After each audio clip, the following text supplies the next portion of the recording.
Assalamualaikum warahmatullahi wabarakatuh.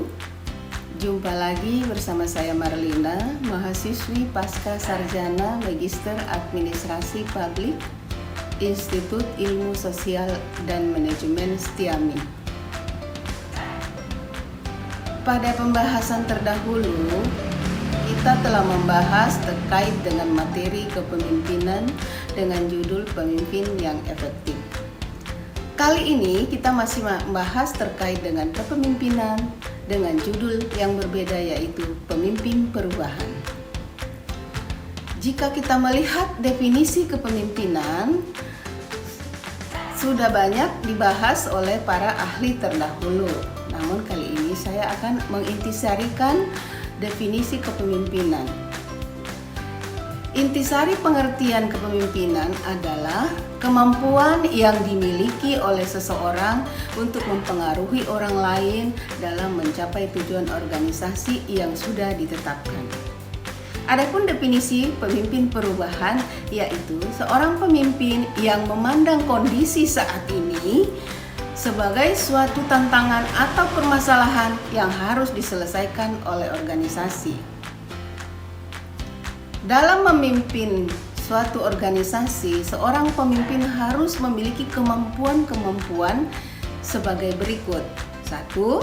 Kemampuan mendiagnosa permasalahan yang ada di dalam organisasi. Kedua, kemampuan untuk menentukan tujuan arah organisasi.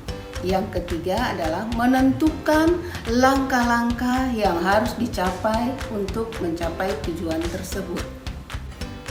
Selanjutnya, mari kita bahas satu persatu terkait dengan kemampuan yang harus dimiliki oleh seorang pemimpin perubahan.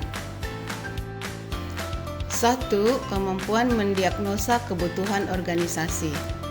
Kemampuan ini wajib dimiliki atau sangat penting dimiliki oleh seorang pemimpin.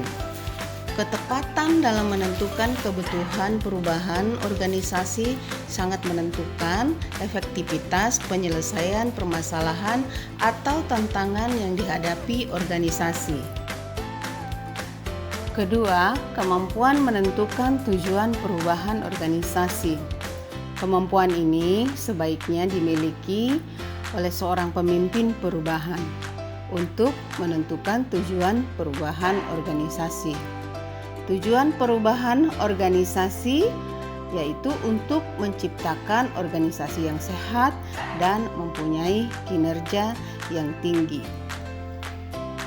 Karakteristik organisasi yang berkinerja tinggi adalah 1. Efisien. Dikatakan efisien apabila target tercapai, input lebih kecil atau input sama menghasilkan output lebih besar. Kedua, efektivitas.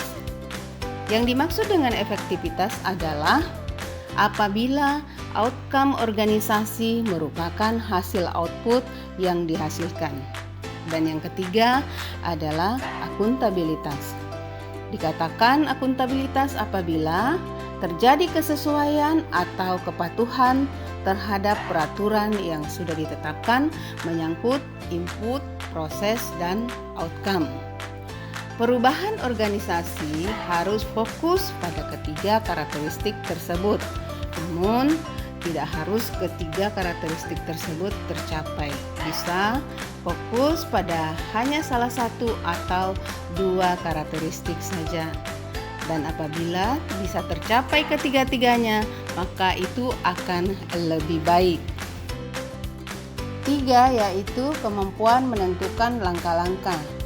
Kemampuan menentukan langkah-langkah ini adalah tahapan yang harus dilalui oleh organisasi untuk mencapai tujuan yang sudah ditetapkan. Adapun tahapan tersebut terdiri dari 3 kelompok, yaitu tahapan jangka pendek, tahapan jangka menengah, dan tahapan jangka panjang. Demikian pembahasan terkait dengan materi kepemimpinan dengan judul Pemimpin Perubahan. Terima kasih kepada teman-teman yang sudah menonton. Jangan lupa di like ya. Sampai jumpa.